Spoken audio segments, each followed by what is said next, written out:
जब वर्ल्ड के 90% लोगों को लिखना तक नहीं आता था, तब 10% में ये 4 सिविलाइजेशन डेवलप हो रही थी।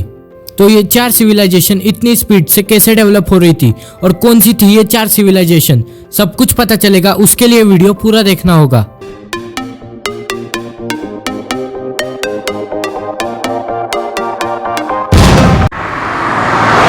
एशियन सिविलाइजेशंस तो बहुत सारे थे, लेकिन सिर्फ 4 ही ऐसे सिविलाइजेशन थे जो सच में डेवलप हो रहे थे और अपने टाइम से कुछ ज्यादा ही डेवलप थे। इन 4 सिविलाइजेशंस को छोड़ के बाकी सिविलाइजेशंस भी डेवलप हो रहे थे, लेकिन इतने तेजी से नहीं हो रहे थे जितने तेजी से ये 4 सिविलाइजेशंस हो रहे थे। और वो 4 सिविलाइजेशंस है मेसोपोटामिया, इजिप्शियंस, चाइनीज और इंडस वैली सिविलाइजेशन। इन 4 सिविलाइजेशंस में नंबर 1 पे मेसोपोटामियन, नंबर 2 पे इजिप्शियन, नंबर 3 पे इंडस वैली सिविलाइजेशन जो कि एशियंट इंडिया में प्रेजेंट थी, और नंबर 4 पे एशियन चाइनीज सिविलाइजेशन। मेसोपोटामियन, ये सिविलाइजेशन 4000 से 3500 बीसी में थी, जो मेनली 2 रिवर्स पे डिपेंड थी। यहाँ के लोग अपने टाइम के हिसाब से कुछ ज्यादा ही डेवलप थे। Mesopotamian civilisation literacy, astronomy, agriculture, law, mathematics, architecture और कई सारे फील्ड्स में डेवलप थी, और अपने टाइम पीरियड के हिसाब से इन सारे सब्जेक्ट्स में ये सिविलाइजेशन आगे थी। इसी सिविलाइजेशन ने 60 न्यूमेरिक सिस्टम निकाला, जो कि 60 सेकेंड मिनट, 60 मिनट आवर और 360 डिग्री सर्कल को रिप्रेजेंट करता है। और इन्होंने पहली बार ईयर को 12 पीरियड्स में डिवाइड किया था, जिन्हें आज हम मंथ्स के नाम से जानते हैं। अब ये सब तो सुनने में नॉर्मल लग रहा होगा, पर उस टाइम पीरियड के हिसाब से ये काफी डेवलप है। मेसोपोटामियन सिविलाइजेशन वैसे तो इंडिपेंडेंट थी, पर यह बाद में जाके ग्रीक्स का ही एक पार्ट बन गई। एशियन इजिप्शियन सिविलाइजेशन, जो कि 3100 बीसी में थी। यह सिविलाइजेशन नाइल रिवर के अराउंड बेस्ड थी। इजिप्ट, ये नाम सुनते ही सबसे पहले दिमाग में पिरामिड्स आते हैं।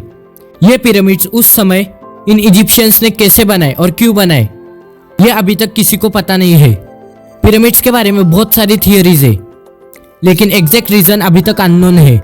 वैसे बहुत से लोग मानते हैं कि ये Asian pyramids ancient Egyptian Kings के लिए बनाए गए थे, लेकिन ऐसा नहीं है। इन पिरामिड्स में अभी तक एक भी मम्मी नहीं मिले हैं और ना ही कुछ भी मिला है।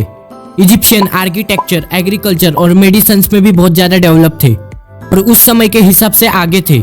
इन इजिप्शियंस ने ही पेंटिंग ट्रेडिशन को डेवलप किया था, और इनके राइटिंग्स में वेल डेवलप मैथमेटिक्स सिस्टम भी देखने को मिलता है। वैसे भी उस समय इतने बड़े पिरामिड्स बनाने के लिए एक परफेक्ट ज्योमेट्री का होना जरूरी था। इसी इजिप्शियन सिविलाइजेशन ने 24 आवर डेज और 365 डे कैलेंडर भी बनाया था, जो कि आज के हिसाब से सिमिलर है। इंडस वैली सिविलाइजेशन यानी एशियंट इंडियन सिविलाइजेशन, जो 3300 बीसी में थी।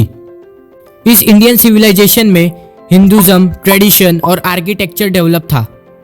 बाकी सिविलाइजेशंस की तरह ये इंडस वैली सिविलाइजेशन भी रिवर के अराउंड बेस्ड थी। इस एशियन सिविलाइजेशन में एक परफेक्ट वाटर सप्लाई सिस्टम था।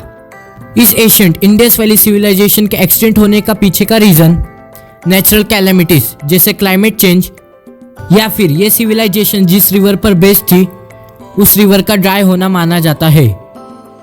इंडस वैली सिविलाइजेशन को हड़प्पन और मोहनजोदारो सिविलाइजेशन के नाम से भी जाना जाता है। यह सिविलाइजेशन अपने समय से वेल डेवलप थी, और यह सिविलाइजेशन अब तक की मिली सबसे बड़ी सिविलाइजेशन में से एक है। इंडस वैली सिविलाइजेशन, जिसे सिंधु घाटी की सभ्यता भी कहा जाता है, जहां बाकी सारी सिविलाइजेशंस को कोई ना कोई किंग या फिर रूलर्स लीड कर रहे थे, और मोस्टली बाकी सारे सिविलाइजेशंस किंग्स के रूल के अंडर चल रहे थे, वही ये इंडस वैली सिविलाइजेशन बिना किसी किंग के रूल्स से चल रही थी। क्योंकि हमें अभी तक कोई भी टेक्स्ट नहीं मिला है जहां किसी किंग के रूल करने का रिकॉर्ड हो। मतलब ये एशियंट इंडियन सिविलाइजेशन इतने सालों तक बिना किसी किंग के रूल के चल रही थी और अपने समय से ज्यादा डेवलप भी थी। एशियन चाइनीज सिविलाइजेशन 2000 बीसी में थी। ये एशियन सिविलाइजेशन भी आर्किटेक्चर और बाकी सब्जेक्ट्स में अपने समय से आगे थी। The great wall of China इसके आर्किटेक्चर का परफेक्ट एग्जाम्पल है। ये एशियन सिविलाइजेशन अपने शुरुआती समय से ही अच्छे रूलर्स के हाथों में थी मतलब इस सिविलाइजेशन को एक से एक अच्छे किंग या फिर रूलर ने रूल किया था, जिस वजह से इस सिविलाइजेशन की डेवलपमेंट भी अच्छे से हो रही थी।